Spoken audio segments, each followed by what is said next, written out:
Livro Por que Tarda o Pleno Avivamento, escrito por Leonard Ravenhill. Capítulo 12.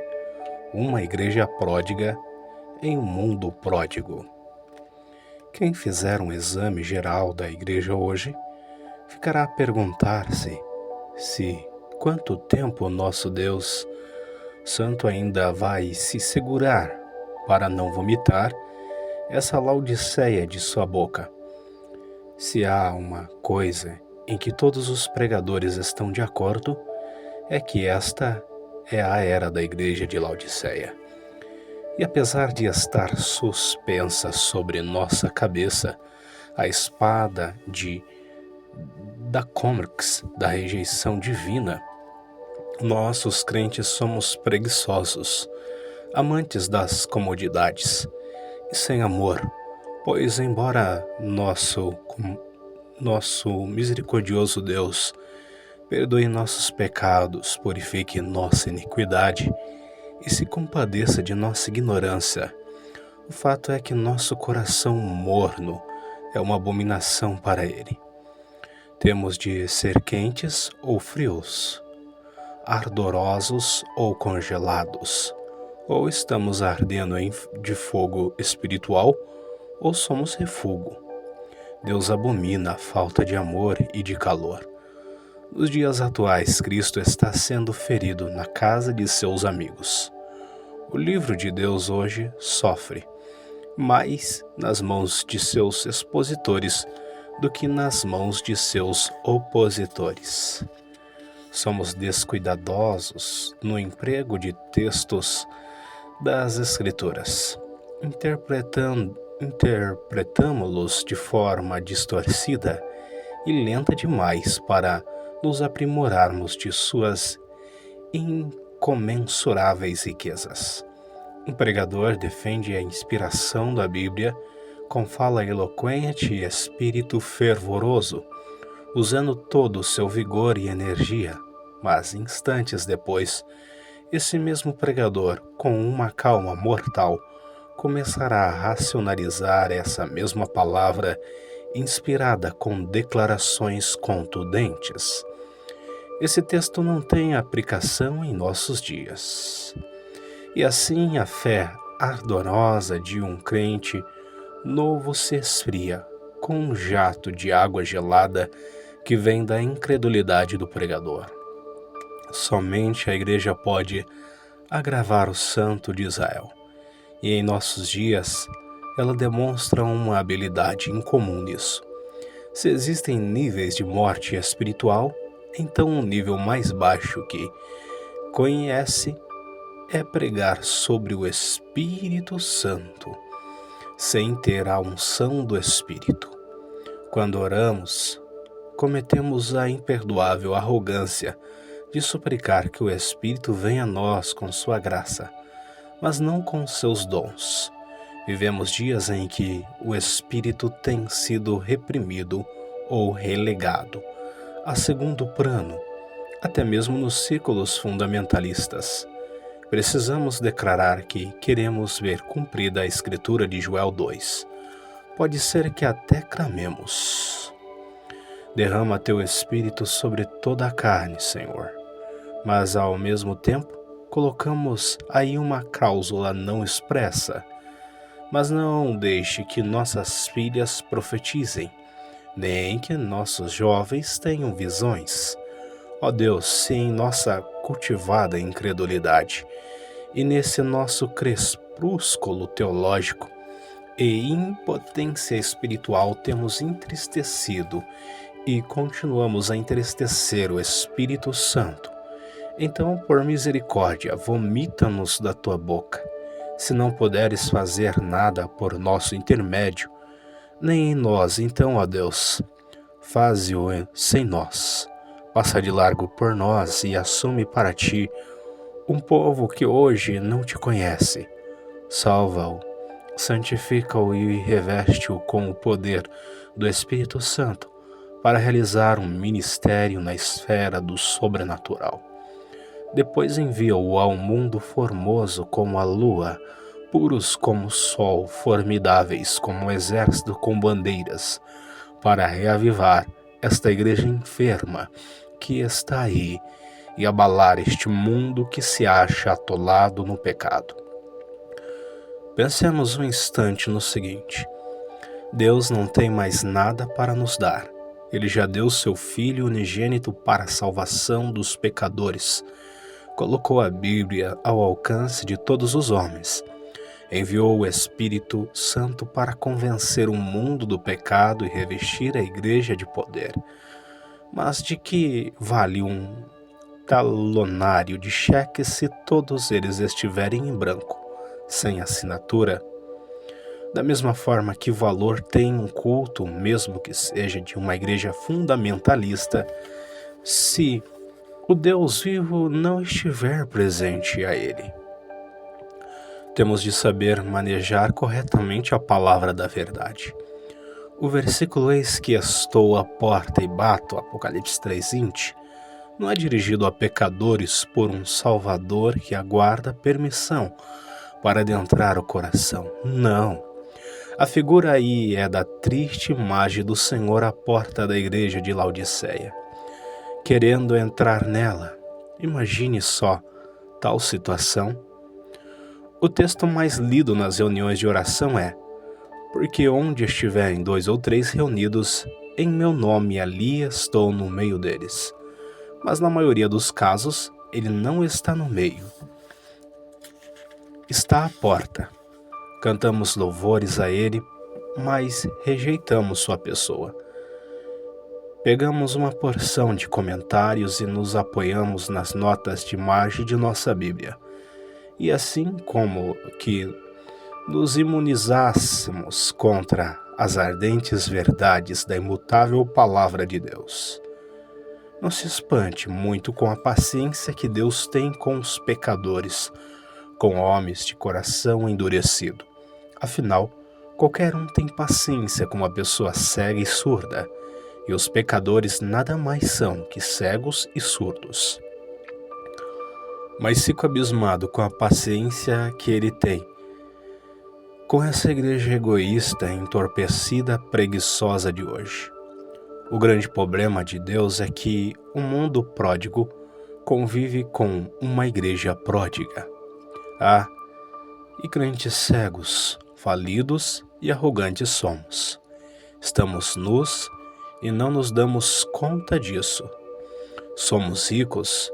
Nunca a igreja teve tanto equipamento, mas na verdade somos pobres. Nunca o nível de poder esteve tão baixo. Não nos falta nada, e no entanto, falta-nos quase tudo que a igreja apostólica possuía. Será que iria estar em nosso meio quando nos detivermos, sem qualquer constrangimento, em nossa nudez espiritual? Como precisamos do fogo! Onde está o poder do Espírito Santo para derrubar os pecadores e encher nossos altares de convertidos? Hoje as igrejas estão mais interessadas em instalar seus aparelhos de ar-condicionado do que se condicionar para orar. Porque o nosso Deus é fogo consumidor. Deus e fogo são imagens inseparáveis. Assim também são o homem e o fogo. Cada um de nós está trilhando um caminho de fogo. Fogo do inferno para o pecador e fogo do juízo para o crente. E infelizmente, milhões de pecadores irão experimentar o fogo do inferno, porque a igreja perdeu o contato com o fogo do Espírito Santo. Moisés recebeu seu chamado por meio do fogo. Elias invocou fogo do céu. Eliseu acendeu um fogo. Miqueias profetizou sobre a purificação pelo fogo. João Batista afirmou: "Ele vos batizará com o Espírito Santo e com fogo." E Jesus disse: "Eu vim para lançar fogo sobre a terra." Se nós tivéssemos com o batismo de fogo a mesma preocupação que temos com as das águas, conheceríamos uma igreja em chamas e experimentaríamos outro Pentecostes. A velha natureza pode querer escapar ao batismo nas águas, mas certamente o batismo de fogo a destruirá, pois ele queimará a palha em fogo inextinguível. Os discípulos de Jesus, que já haviam operado milagres e tinham presenciado a glória da sua ressurreição, só pregaram a cruz de Cristo depois que foram purificados pelo fogo. Com que autoridade os homens pregam hoje, aqui ou nos países estrangeiros, sem antes ter vivido a experiência do cenáculo? Não nos faltam pregadores que queiram falar de profecias, mas nos encontramos muito pobres de pregadores proféticos. Não estamos apelando para que haja previsões espirituais e profetizadores do sensacional. O que resta para ser predito é muito pouco, pois temos a palavra de Deus e a revelação da mente do Senhor nela. Mas precisamos muito de homens que possam apregoar. Ninguém pode monopolizar o Espírito Santo, mas ele pode monopolizar seres humanos, os profetas. Eles nunca são esperados, nem anunciados, nem apresentados, apenas aparecem. São homens enviados, homens selados, homens do sobrenatural. João Batista não operou nenhum milagre, quer dizer, os rios da miséria humana não correram para ele para que os tocasse, mas ele soergueu uma nação que se encontrava espiritualmente morta. Chego a admirar-me com nossos evangelistas que, sem constrangimento algum, relatam que experimentaram um maravilhoso avivamento em tal ou qualquer lugar, quando milhares de pessoas vieram à frente consagrando sua vida a Deus, e depois acrescentam uma explicação para satisfazer os fundamentalistas. Mas não houve desordem nem sensacionalismo algum. Mas será que pode haver um terremoto sem algum tipo de sensação? Ou pode haver um vendaval que não resulte em desordem? Não é verdade que o abrasante ministério de Wesley provocou uma revolução na Inglaterra? A Igreja da Inglaterra bateu a porta de todos os templos na cara desse homem enviado por Deus, cujo nome era John Wesley. Mas nem assim esses líderes religiosos conseguiram conter a maré daquele avivamento operado pelo Espírito Santo. E Wesley, esse homem abençoado, abandonou a Universidade de Oxford, tendo sido um fracasso total, como disse ele à vista de todos, com a mente de um filósofo, o ardor de um zelote e a garganta de um orador, na tarefa de ganhar almas para o Cordeiro. Aí chegou o dia 24 de maio de 1738 e, numa reunião de oração, numa casa à rua Aldersgate, ele nasceu do Espírito e depois foi batizado por ele. E durante 13 anos esse homem, que tinha um batismo de fogo, abalou 3 reinos.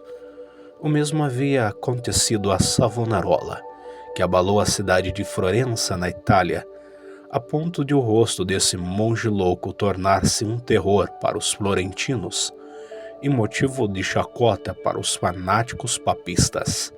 Irmãos, à luz do conhecimento que temos sobre o altar de Deus, é melhor vivermos 6 meses com o coração em chamas, apontando o pecado deste mundo, seja em que lugar for, e conclamando o povo a libertar-se do poder de Satanás e se voltar para Deus, como fez João Batista, do que morrer cercado de honrarias eclesiásticas e de doutores em teologia, para se tornar motivo de riso ao inferno para os espíritos das trevas, ridicularizar os magnatas da bebida e censurar os políticos corruptos não atrai maldição sobre a nossa cabeça. Há quem faça as 2 coisas sem sofrer nenhuma ameaça à sua vida e a sua posição no púlpito. Os profetas do passado eram mortos porque combatiam veementemente as religiões falsas. E nós também devíamos nos deixar arder de santa indignação ao ver a religião falsa enganando nossos semelhantes e roubando de nossos entes queridos a salvação, ou ao ver sacerdotes levando-os para o inferno sobre a efígie de um crucifixo, e talvez, quem sabe, daqui a alguns anos, para abrir o caminho para uma nova reforma, no século XX, nós sejamos queimados em fogueiras. Está aqui para ler e chorar. Hoje, o protestantismo mutilado vê os sacerdotes católicos romanos elogiando os evangélicos protestantes. Responda em sã consciência. Você acredita que esses mesmos papistas aplaudiram Lutero ou apoiariam Savonarola? Ó Deus, envia-nos pregadores que possam entregar mensagens que penetrem o coração dos homens e o incendeiem. Envia-nos uma geração de pregadores mártires, de homens em chamas, quebrantados e prostrados diante da visão de um castigo iminente de um inferno eterno para os irregenerados. Que Deus nos envie profetas, homens destemidos, que clamem em alta voz e não poupem ninguém, que abalem nações com lamentos ungidos, que sejam fervorosos quase a ponto de se tornarem insuportáveis, duros a ponto de ser difícil ouvi-los, e descomprometidos a ponto de sofrerem perseguição. Estamos cansados de pregadores que se apresentam de roupa elegante, linguagem suave e torrentes de palavras, mas apenas com uma gota de unção. São homens que entendem mais de competição do que consagração, mais de promoção do que de oração. Substituem o crescimento do reino por propaganda e se preocupam mais com a felicidade dos membros da igreja do que com a santidade deles.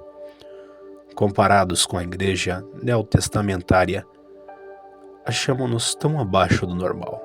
Somos tão pouco apostólicos.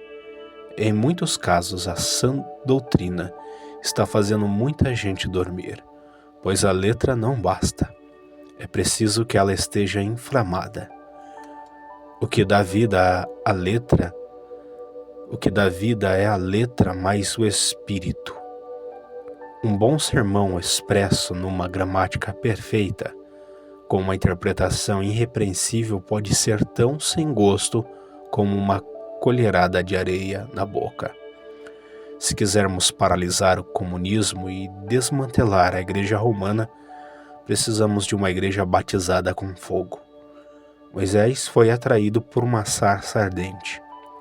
Se a igreja estiver em chamas, atrairá o mundo, porque eles ouvirão a voz do Deus vivo falando-lhes do meio dela. Quero ter fervor para com Deus. Afinal de tudo, o que Deus nos ordena, o principal é a oração.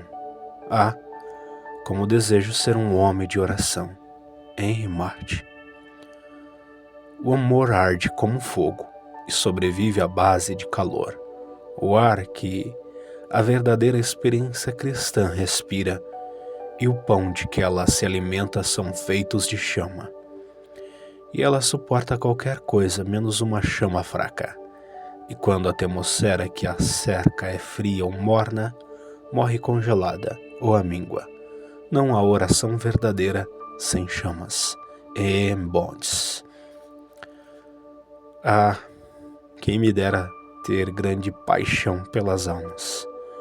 Ter uma compaixão que se apieda. Quem me dera ter um amor que amasse até a morte. Um fogo que me consumisse.